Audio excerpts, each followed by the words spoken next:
सूरदास जी दिखाई नहीं देता था, आप सभी लोग जानते हो। तो जैसे मंदिर में आए, दर्शन किया भगवान का, अब नेत्र तो है नहीं लेकिन खड़े हैं, भाव बन रहा है। भक्त हृदय की आंखों से देखता है, इन आंखों से नहीं। इन आंखों से संसार दिखता है, अंदर की आंखों से भगवान दिखता है। तो जैसे भगवान का स्वरूप देखा और वैसा ही पद लिख दिया। वहां लोगों को कुछ संदेह हुआ कि सूरदास जी, अगर आपको दिखाई नहीं देता है तो आप यथावत भगवान का चित्र कैसे, मतलब अपने शब्दों में लिख देते हो कि आज ऐसे वस्त्र पहने हैं, आज ऐसा पुष्प है, आज भगवान ऐसे मुस्कुरा रहे हैं, आज बांसुरी है, कि आज भगवान ऐसे, कैसे लिखते हो अगर आपको दिखाई नहीं देता है? बोले हृदय की आंखों से देखते हैं। बोले ऐसा नहीं हो सकता है।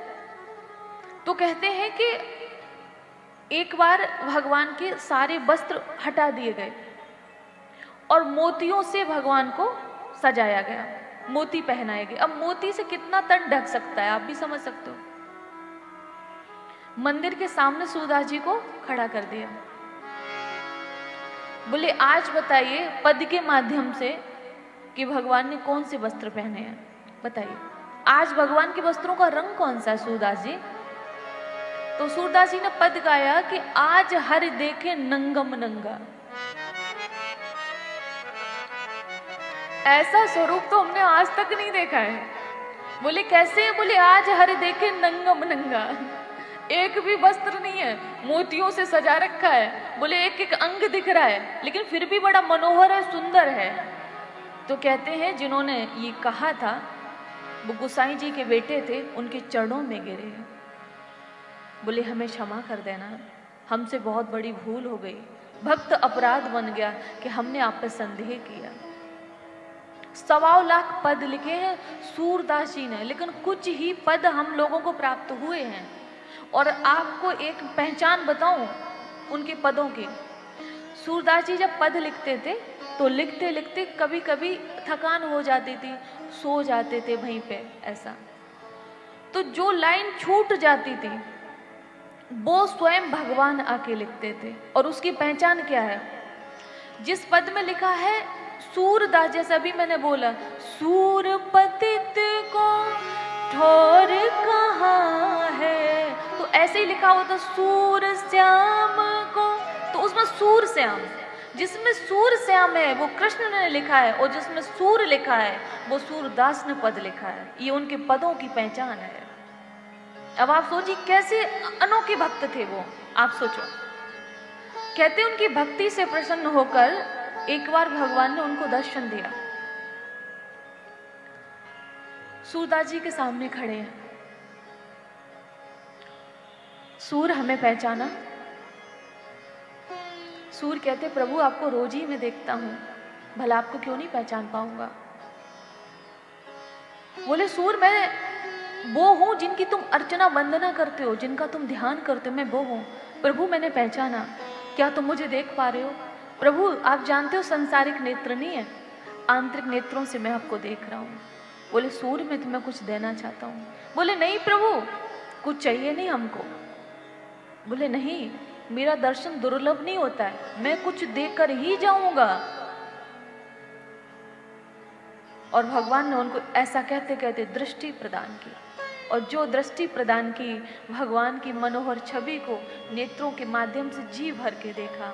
आंखों में अश्रुधारा है, हृदयांगम उस स्वरूप को किया है और प्रभु से हाथ जोड़ के कहा कि हे भगवान एक निवेदन है। बोले क्या है? कि मैं आपसे कुछ मांगना चाहता हूं। अरे सूर अभी जब मैंने कहा कि कुछ ले लो तब तो आपने लिया नहीं, अब कह रहे हो कि कुछ मांगना चाहता हूं। बोले प्रभु अब मेरे मांगने की कुछ इच्छा है। बोले क्या? तो सूरदास जी कहते हैं कि प्रभु जो आपने नेत्र दिए हैं, जो आपने हमें अभी नेत्र दिए हैं, इनको वापस ले लो। क्यों वापस ले लें? बोले इसलिए अरे सूर तुम दुनिया देख सकते हो, पूरा संसार देख सकते हो, भ्रमण कर सकते हो, अभी तुमको आश्रय चाहिए, अब तुम अकेले जा सकते हो। बोले नहीं प्रभु मेरा तन मन धन सब आपके लिए है।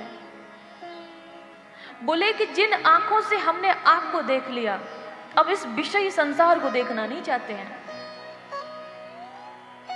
अब इस विषयी संसार को नहीं देखना, इसलिए आप वापस ले लो। ये आंखें होंगी, क्योंकि भगवान गीता में भी कहते हैं कि कोई भी शरीर का अंग बिना कर्म किए नहीं रह सकता।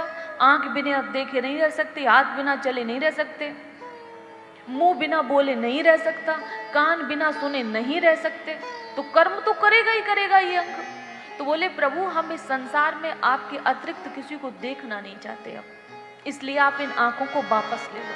और सूरदास जी ने आंखों को वापस कर दिया। ये होते हैं भक्त, ये होती है भक्ति। हम तो सारे दिन रोते हैं, बेटा दे दो, बेटी दे दो, नौकरी दे दो, पोता दे दो, बहू दे दो, चाहे मैया का घर खाली हो जाए, वृद्धाश्रम पहुंच जाए, लेकिन बेटे का घर बसा होना चाहिए। हमारी बुद्धि यहीं तक सीमित है, हम लौकिक वस्तुओं को मांगते हैं।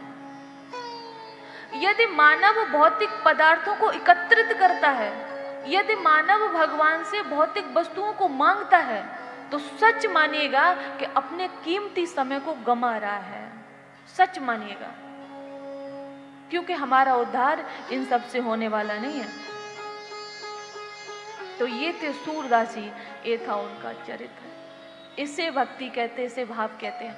और ये जो हमारे जगत गुरु परम आदरणीय रामभद्राचार्य जी हैं, मैंने उनके मुखारविंद से सुना था कि अपने देश की जानी मानी नेता, उनसे कहा कि महाराज श्री हम चाहते हैं आपको हम दृष्टि प्रदान करें, मतलब किसी के कोई होगा उनके पास साधन, हम चाहते हैं कि आपको नेत्रों की प्राप्ति हो।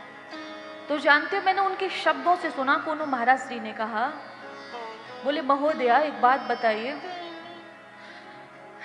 जिस प्रपंच से भगवान ने छुड़ाया है उस प्रपंच में आप फंसाना चाहती हो?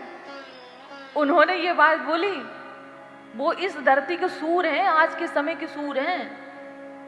बोले जिस प्रपंच से भगवान ने छुड़ाया है आप उसमें फंसाना चाहती हो? ऐसा कौन सा कार्य हम नहीं कर रहे जो नेत्र वाले कर रहे हैं? और हकीकत में उनका ज्ञान भाई अद्भुत है, उनकी तो कोई तुलना ही नहीं है। मैं व्यासपीठ से उनके चरणों में प्रणाम करती हूँ। उनके लिए इससे ज्यादा तो मैं कुछ बोल भी नहीं पाऊंगी। बोलिए भक्त वत्सल भगवान की जय हो, राधा रमण सरकार की जय हो।